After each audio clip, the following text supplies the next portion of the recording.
Hi guys, welcome back to my channel. Trying something different today. This is going to be purely unscripted. I recently got some BOSE QC35 IIs. I got them free with my Pixel 5, but they just turned up now about 3-4 months later. So yeah, I thought I'd just quickly unbox it, give you my first impressions, and we can both have a look. Let's go. So this is the box here. You can see it's the Quiet Comfort 35 Mark II. So this is made for iPhone, iPad, iPod. It's funny that it still says iPod. It's also got the Android logo, Bluetooth, and it's got Google Assistant and Alexa built in. So yeah, should be fun. So these do retail, I think, still for about £200. So it's quite a nice pair because it was a pre-order bonus with the Pixel 5. It did take a very long time to come, but they're here now. So yeah, let's give it a go.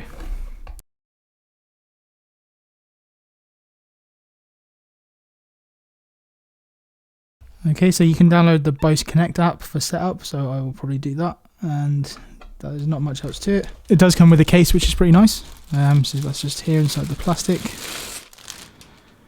And I've got to say, it's quite compact, which I wasn't expecting. So I'd imagine then the headphones are folded down inside. So let's get that open.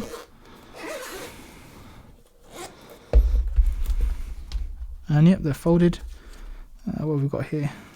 That looks like a USB cable folded up. We also get a 3.5 to 3.5 cable, which is nice. Not all headphones come with that nowadays. And here's the headphones themselves. So there's a bit of protective packaging around there. We'll get rid of that. And we'll fold them out. So right off the bat, they do feel pretty light. I think the ear cups are metal because they feel quite cold. But the band is plastic, and then you've got a bit of sort of fake leather up the top probably. And then you can see it's got the right cup there, the left cup there. So let's just try them on. So initial impressions, they do feel pretty comfy. They do have active noise cancellation, which obviously I haven't turned on yet because I haven't turned the headphones on. But already I'm feeling like the noise cancellation is pretty good because I can't really hear much of what's going on. I can barely hear my own voice right now, and I don't even have the thing turned on. So that'll be interesting. So yeah, let's get it turned on. We'll move the case to the side for now. And since it came with my Pixel 5, I guess we will use the Pixel 5 for setup. So let's get the BOSE Connect app. I don't think they're strictly necessary as they're Bluetooth headphones, but I guess you get some more control over it, so we'll do that. So you do have to accept the privacy policy and create an account. I think it does. You can skip that, but I might as well create one anyway. Okay, so you can see that it's now searching for the headphones. So let's turn them on. There you go, there's the power toggle. Wow, okay, that was pretty nice. So they do have quick pair, so you can see the notifications popped up, tap to pair.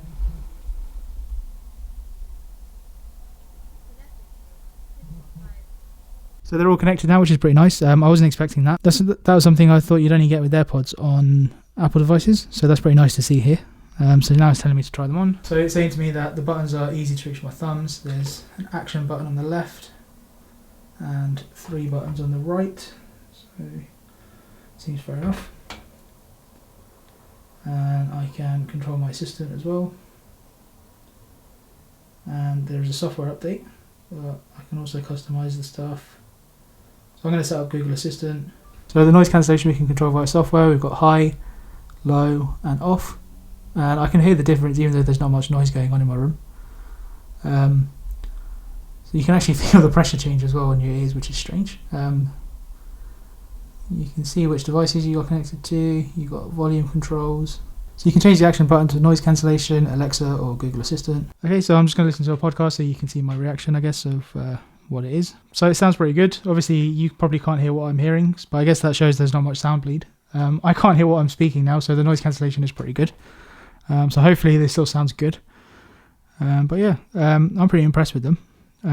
So you can allow notifications to be read through Google Assistant, so that's quite cool. Let's try now pushing the button. Turn off the lights. Turn on the lights.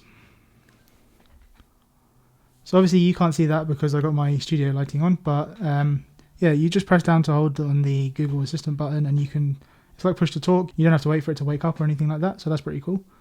I do like that. So yeah, the initial impressions, these do look pretty good. Obviously I did get these for free. The build quality is not amazing for something that's that price, but they still feel fairly sturdy. They do look pretty nice. They do seem to get fingerprints reasonably easy though.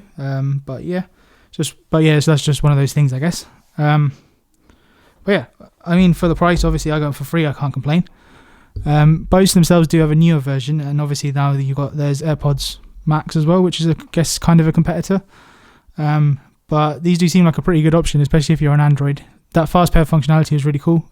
So they're definitely going to be my maybe my travel headphones of choice, although I maybe might edit with them as well. I don't usually edit with headphones on, but these seem to have pretty good sound quality, so I might try that out. But yeah, if you enjoyed the video, give me a thumbs up and subscribe for more. If you want to know more about the BOSE QC35 IIs, let me know in the comments. I'll do my best to answer, and maybe I'll do a long-term review coming up. But this was just a quick look, so yeah, I'll catch you in the next one.